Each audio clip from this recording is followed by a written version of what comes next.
حضرت ابو بکر صدیق رضی اللہ تعالی عنہ غزوہ بدر والوں میں بھی شامل ہیں، عشرہ مبشرہ میں بھی شامل ہیں، چار خلفائے راشدین میں بھی شامل ہیں۔ حضور صلی اللہ علیہ وسلم کے ساتھ غار میں رفیق ہونے کا شرف پانے میں بھی شامل ہیں۔ آپ رضی اللہ تعالی عنہ نے بالغ آزاد مردوں میں سب سے پہلے اسلام قبول کیا، اور حضور صلی اللہ علیہ وسلم نے جب دعوت دی تھی تو آپ نے فوراً اسے قبول کیا۔ اس طرح سابقین اور اولین میں بھی شامل ہیں۔ آپ رضی اللہ تعالی عنہ اسلام کے سب سے پہلے خلیفہ ہیں۔ آپ کا اسلامی نام عبداللہ، رکنیت ابو بکر، لقب صدیق اور عتیق ہے۔ نبی اکرم صلی اللہ علیہ وسلم نے جب قریش کو معراج کا واقعہ بتایا تو قریش نے اس کی تکذیب کی، جبکہ ابو بکر رضی اللہ تعالی عنہ نے تصدیق کی۔ چنانچہ حضور صلی اللہ علیہ وسلم نے آپ کی اس تصدیق کی وجہ سے آپ کو صدیق کا لقب دیا۔ ابن سعد کی روایت ہے کہ جب معراج میں آپ صلی اللہ علیہ وسلم کو آسمانوں کی سیر کرائی گئی تو آپ نے جبرائیل سے کہا کہ میری اس سیر کو کوئی تسلیم نہیں کرے گا۔ جبرائیل نے عرض کیا کہ آپ کی تصدیق ابو بکر کریں گے۔ نبی اکرم صلی اللہ علیہ وسلم نے ابو بکر سے فرمایا تم جہنم سے آزاد ہو۔ تب سے آپ کا لقب عتیق ہو گیا۔ آپ صلی اللہ علیہ وسلم سے تقریباً 2 سال کچھ مہینے چھوٹے تھے۔ آپ کا سارا گھرانہ مسلمان ہو گیا۔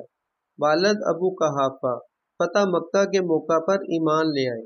آپ رضی اللہ تعالی عنہ کی صاحبزادی حضرت عائشہ رضی اللہ تعالی عنہا حضور صلی اللہ علیہ وسلم کے نکاح میں تھی۔ عمرو بن عاص رضی اللہ تعالی عنہ سے روایت ہے کہ رسول اللہ صلی اللہ علیہ وسلم نے انہیں لشکر ذات السلاسل کا امیر مقرر کیا۔ وہ کہتے ہیں تو میں آپ کی خدمت میں حاضر ہوا اور عرض کیا اللہ کے رسول، لوگوں میں آپ کو سب سے زیادہ محبوب کون ہے؟ آپ نے فرمایا عائشہ۔ میں نے پوچھا مردوں میں کون ہے؟ آپ نے فرمایا ان کے باپ۔ عشرہ مبشرہ میں سے 5 آدمی حضرت عثمان بن عفان رضی اللہ تعالی عنہ، زبیر بن عوام، طلحہ بن عبید اللہ، سعد بن ابی وقاص اور عبد الرحمن بن عوف آپ کی دعوت و ترغیب پر اسلام لائے۔ حضرت بلال رضی اللہ تعالی عنہ کو بھی آپ ہی نے خرید کر آزاد کرایا۔ ہجرت کے سفر کے دوران آپ صلی اللہ علیہ وسلم اور حضرت ابو بکر جب غار ثور پر پہنچے تو ابو بکر رضی اللہ تعالی عنہ نے آپ صلی اللہ علیہ وسلم کو باہر رکنے کے لیے کہا اور خود غار میں داخل ہو گئے۔ اپنے کپڑے جو خود پہنے ہوئے تھے انہیں ٹکڑے ٹکڑے کیا، غار کو صاف کیا اور جو سوراخ تھے انہیں بند کیا۔ ایک سوراخ رہ گیا تو اس میں اپنے پاؤں کی ایڑی کو رکھ دیا اور آپ صلی اللہ علیہ وسلم کی خدمت میں عرض کی کہ حضور اندر تشریف لے آئیں۔ جب آپ صلی اللہ علیہ وسلم غار میں داخل ہوئے تو ابو بکر صدیق کی گود میں سر مبارک رکھ کر سو گئے۔ ابو بکر رضی اللہ تعالی عنہ جس سوراخ پر ایڑی رکھی تھی اس سوراخ میں سے ایک سانپ نے بار بار کاٹنا شروع کیا، مگر آپ رضی اللہ تعالی عنہ نے اس خیال سے پاؤں نہیں ہٹایا کہ حضور صلی اللہ علیہ وسلم کی نیند خراب نہ ہو اور ان کے آرام میں خلل نہ ہو، لیکن جب آنسوؤں کے چند قطرے حضور صلی اللہ علیہ وسلم کے رخسار پر پڑے تو آپ بیدار ہو گئے اور پوچھا ابو بکر کیا ہوا؟ عرض کیا یا رسول اللہ، سانپ نے کاٹ لیا ہے۔ یہ سن کر حضور صلی اللہ علیہ وسلم نے زخم پر اپنا لعاب دہن لگایا تو سارا درد دور ہو گیا۔ قرآن کریم کی کئی آیات اور احادیث آپ رضی اللہ تعالی عنہ کے متعلق ہیں جن سے آپ کی شان کا اظہار ہوتا ہے۔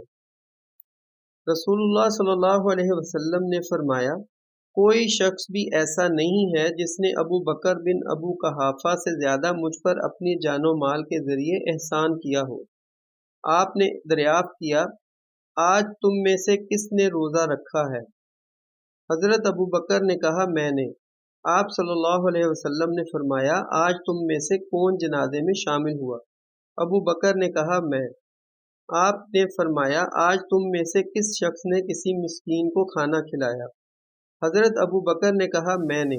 آپ نے فرمایا آج تم میں سے کس شخص نے کسی مریض کی عیادت کی؟ حضرت ابو بکر رضی اللہ تعالی عنہ نے کہا میں نے رسول اللہ صلی اللہ علیہ وسلم نے فرمایا جس کسی آدمی میں یہ سب اوصاف اکٹھے ہوئے ہیں تو وہ جنت میں داخل ہو جاتا ہے۔ آپ صلی اللہ علیہ وسلم نے اپنی زندگی میں ہی فرمایا کہ ابو بکر سے کہو کہ وہ لوگوں کو نماز پڑھائیں۔ حضرت ابو بکر صدیق رضی اللہ تعالی عنہ نے اسلام کی خاطر اپنا سب کچھ قربان کر دیا، جو تھا لا کر حضور صلی اللہ علیہ وسلم کی خدمت میں پیش کر دیا۔ آپ بدر سے لے کر فتح مکہ اور بعد کے غزوات میں حضور صلی اللہ علیہ وسلم کے ساتھ ساتھ رہے۔ جب آپ صلی اللہ علیہ وسلم اس دنیا سے تشریف لے گئے تو آپ رضی اللہ تعالی عنہ نے امت کو سنبھالا، مسائل کو حل کیا، فتنوں کا قلع کما کیا، منکرین زکوٰۃ اور نبوت کے جھوٹے دعوے داروں کے خلاف اعلان جنگ کیا، کئی لشکر جہاد کے لیے بھیجے۔ آپ رضی اللہ تعالی عنہ کے تقریباً 2 سالہ دور میں بہت ساری اسلامی فتوحات ہوئیں۔ آپ رضی اللہ تعالی عنہ کی 22 جمادی الثانی 13 ہجری کو 63 سال کی عمر میں وفات ہوئی۔ حضرت ابو بکر صدیق رضی اللہ تعالی عنہ کو یہ شرف بھی نصیب ہوا کہ آپ کی قبر مبارک حضور صلی اللہ علیہ وسلم کی قبر مبارک کے ساتھ گنبد خضرا میں بنی۔